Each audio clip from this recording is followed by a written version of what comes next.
এক সময়ের কথা, সবুজে ঘেরা এক ছোট্ট গ্রামে থাকত এক গরিব কিন্তু পরিশ্রমী কাঠুরে। তার নাম ছিল হরিদাস। প্রতিদিন ভোরের আলো ফুটতেই সে তার পুরনো কুড়ুলটি কাঁধে নিয়ে বনের পথে বেরিয়ে যেত। বনটা ছিল তার জীবিকার একমাত্র উৎস। গাছ কাটত, কাঠ বিক্রি করত, আর তাতেই চলত তার সংসার। তার ঘরে ছিল তার স্ত্রী আর ছোট্ট একটা ছেলে। মিষ্টি মুখ সারা দিন বাবার জন্য অপেক্ষা করত জানালার ধারে বসে। হরিদাস ছিল অত্যন্ত সৎ আর পরিশ্রমী মানুষ। তার প্রতিবেশীরা বলতো, হরিদাসের মতো মানুষ আজকাল পাওয়া ভার। কেউ যদি তার ওপর ভরসা রাখে, চোখ বুজে রাখতে পারে। সত্যি, সে কখনো কারো সঙ্গে প্রতারণা করত না, অন্যের জিনিসে হাত দিত না। তার কাছে সততা মানেই ছিল নিজের আত্মার শান্তি। একদিনের কথা, সূর্য তখন মাথার ওপর, গরমে ঘেমে নিয়ে একাকার। হরিদাস নদীর ধারে এক বিশাল গাছ কাটছিল। গাছটা ছিল শক্ত আর বড়, তাই সে তার কুড়ুল দিয়ে জোরে জোরে আঘাত করছিল। হঠাৎ এক মুহূর্তে কুড়ুলের হাতল থেকে লোহার ফলা খুলে সোজা ছিটকে গিয়ে নদীর জলে পড়ে গেল। একটা ছপাত শব্দ হলো, তারপর নিস্তব্ধতা। হরিদাস হতভাগ হয়ে গেল। সে নদীর ধারে বসে পড়ল, জলে তাকিয়ে খুঁজতে লাগলো তার প্রিয় কুড়ুল। ওটাই তো আমার সব, ভাবল সে। কুড়ুলটা ছাড়া সে পরদিন তাজেও যেতে পারবে না, পরিবারকে খাওয়াতেও পারবে না। সে জলে নেমে খুঁজতে লাগলো, কিন্তু নদীটা গভীর ছিল, কুড়ুলটা কোথাও দেখা গেল না। বেচারা হরিদাস তখন ক্লান্ত হয়ে নদীর পাড়ে বসে পড়ল। তার চোখ ভিজে এলো, গলায় কান্না আটকে গেল। সে বলল, হে ভগবান, আমি তো কারুর ক্ষতি করিনি, তবে কেন এই শাস্তি? ঠিক সেই সময় নদীর জলের মধ্যে থেকে এক অদ্ভুত আলো জ্বলে উঠল। সেই আলো ধীরে ধীরে রূপ নিল এক দেবীর। তার গায়ে উজ্জ্বল সোনালি আলো, চোখে মমতার ছোঁয়া।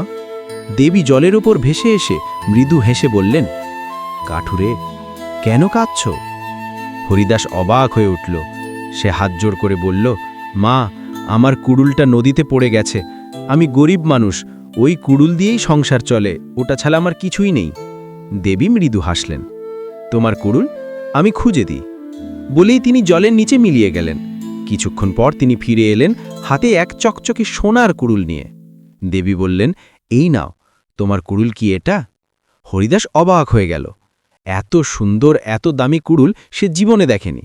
কিন্তু সে মাথা নেড়ে বলল, না মা, এটা আমার নয়। আমার কুড়ুলটা পুরনো, মরচে পড়া লোহার। দেবী আবার জলে গেলেন, ফিরে এলেন হাতে রূপোর কুড়ুল নিয়ে। তাহলে এটা কি তোমার? তিনি জিজ্ঞাসা করলেন। হরিদাস আগের মতোই শান্ত গলায় বলল, না মা, এটাও আমার নয়। আমার কুড়ুলটা একদম সাধারণ, তাতে এমন ঝলক নেই। তখন দেবী তৃতীয়বার জলের নিচে ডুব দিলেন, আর এবার হাতে তুলে আনলেন হরিদাসের সেই পুরনো মরচে ধরা কুড়ুলটা। সেটা দেখে হরিদাসের মুখে হাসি ফুটে উঠল। সে আনন্দে বলল, হ্যাঁ মা, এটাই আমার কুড়ুল। দেবী তখন মৃদু হাসলেন, তুমি সত্যি এক সৎ মানুষ। এত বড় প্রলোভন থেকেও নিজেকে বিরত রাখতে পারলে। সততার জন্য আমি তোমাকে পুরস্কৃত করব। এই বলে দেবী তাকে 3টি কুড়ুলি, সোনার, রূপোর আর লোহার, 3টেই উপহার দিলেন।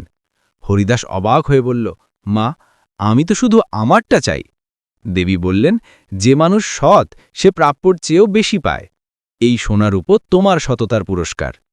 হরিদাস কৃতজ্ঞ হয়ে দেবীর সামনে প্রণাম করল। দেবী মিলিয়ে গেলেন নদীর আলোর সঙ্গে। সেদিন বাড়ি ফিরে হরিদাস স্ত্রীকে সব কথা খুলে বলল। তারা একসাথে প্রার্থনা করল দেবীর প্রতি। হরিদাস সেই সোনার উপর কুড়ুল বিক্রি করে গরিবদের সাহায্য করল। কারুর সঙ্গে অহংকার করল না, বরং আরও বেশি পরিশ্রম করতে লাগল। কিন্তু মনটা এখন ছিল শান্ত, তৃপ্ত। গ্রামের সবাই হরিদাসের কাহিনী শুনে অবাক হল।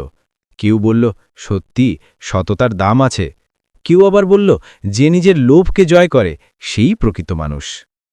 সততা এমন এক গুণ যা মানুষের মুখে না, মনে আলো জ্বালে।